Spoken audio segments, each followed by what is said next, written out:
What happened to the unpopular or bullied girl after high school? My name's Ryan from Askreddit Tells, and we're going to be looking at that today. But before we do, make sure to like, subscribe, and hit that notification bell to keep this channel healthy. A girl in my year was bullied relentlessly for being odd. Unfortunately, she had a very unstable home life, and her mother suffered from fairly severe mental health issues. They had a very explosive relationship. One day during class, she just couldn't suppress her feelings anymore. So she took a pair of scissors out of her bag and proceeded to cut off all her hair, right there at her desk. That was 8 years ago. To this day, she still lives at home with her mother, and does some sort of art course at the local college. Things don't always get better for people when high school ends, but I hope she's doing okay. The last I heard, she was living off in the streets. We actually tried to track her down a few times over the years, but she appears to have disappeared.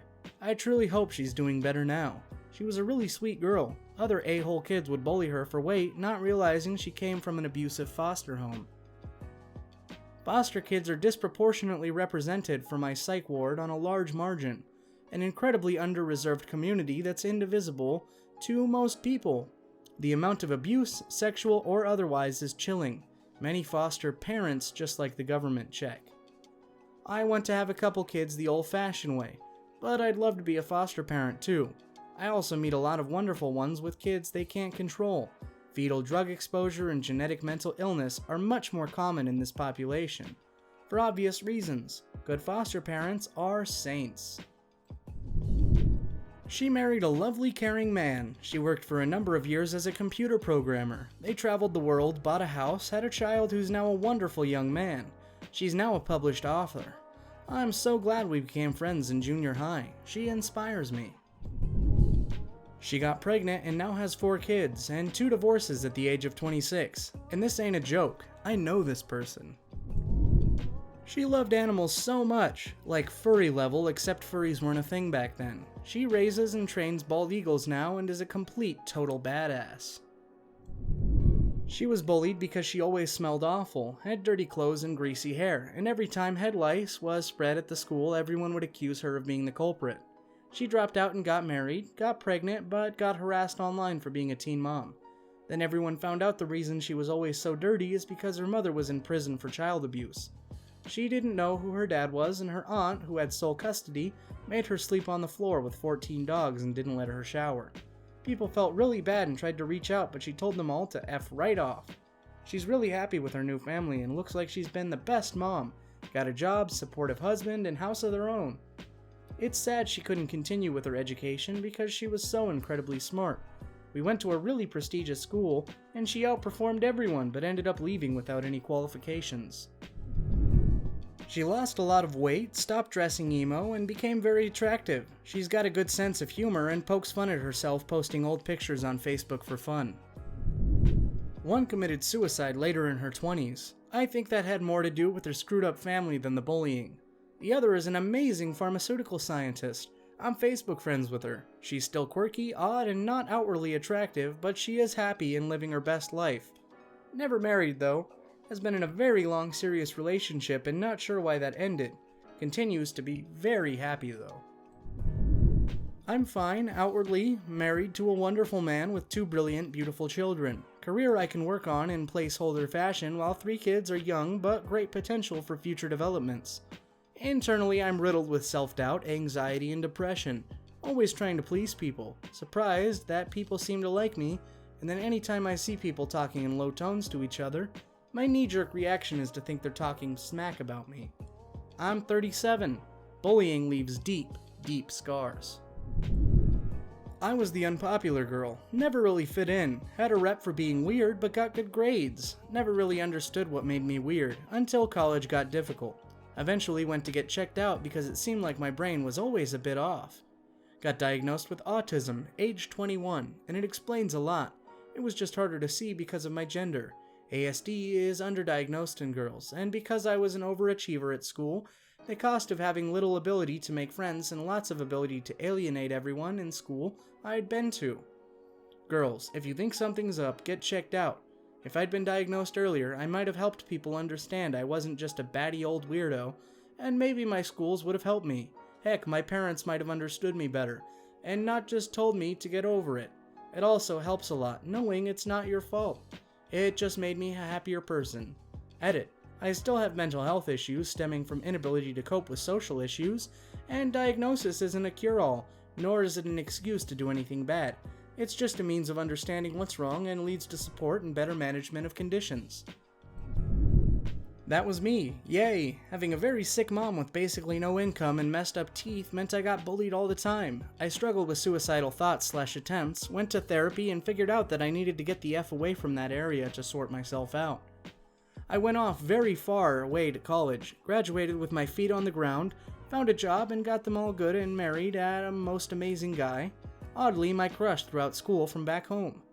We have a loving middle-class life and home, and I've managed to get better looking since I got clear braces and stayed in shape, unlike my peers.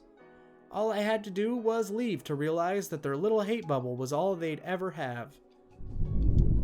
I was friends with her. All the other girls bullied her because she either wasn't feminine enough or was way too into anime. It didn't help she hung out with a bunch of nerdy dudes like me who played Magic the Gathering and Warhammer every day instead of hanging out at the beach and hauled wild benders on Fridays.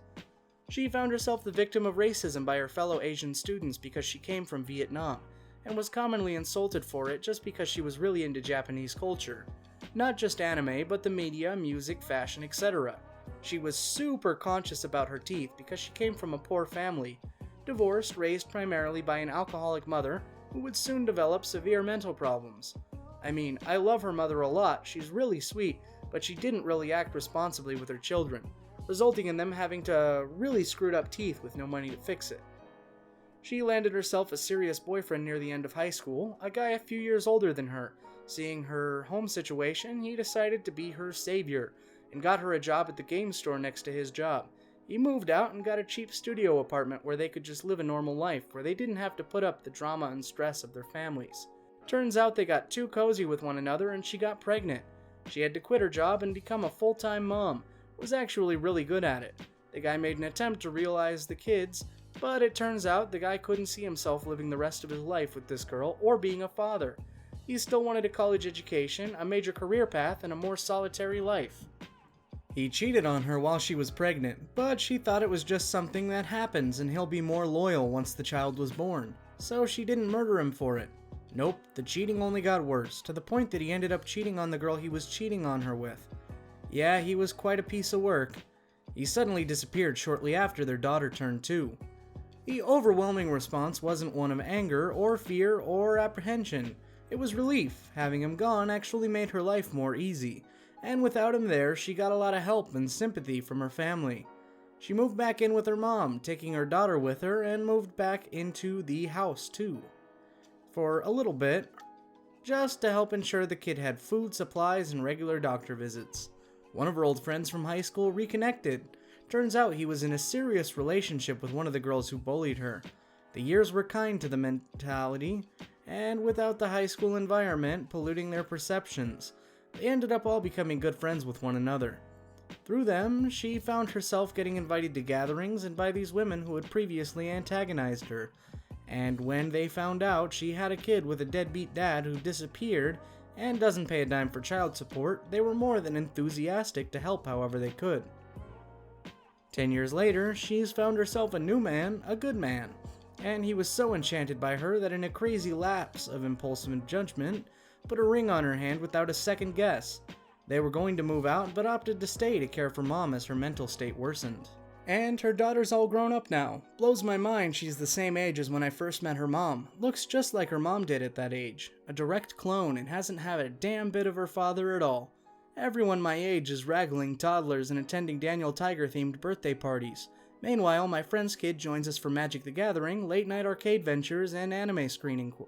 Quotes the IT crowd flawlessly, and hangs out with one of us like the group. I was the bullied girl. They bullied me to suicide attempts. After school, I had a great time as a traveling musician, met my very intelligent and attractive husband, got married, purchased a house, got a dog, regular travel, and spent time on the great outdoors, and now we're expecting our first child. The two worst bullies both have 3+ kids with all different dads. One still lives with her parents, the other tends to cling on to the different dudes and suck them dry till they kick her and her kids out. I ran into one of them at a wedding we had a mutual connection to. She had clearly abandoned all self-care, smelled bad, and was drinking heavily. I'm not even mad at myself for feeling so smug as I sat there with my husband and said, "I guess you peaked in high school. I deserved that after what she did to me." And with that, we have reached the end of the video. If you liked it, make sure to check out some of our other stuff and even subscribe. And I'd really appreciate it if you could share this around to your friends and family. It really helps to keep this channel healthy.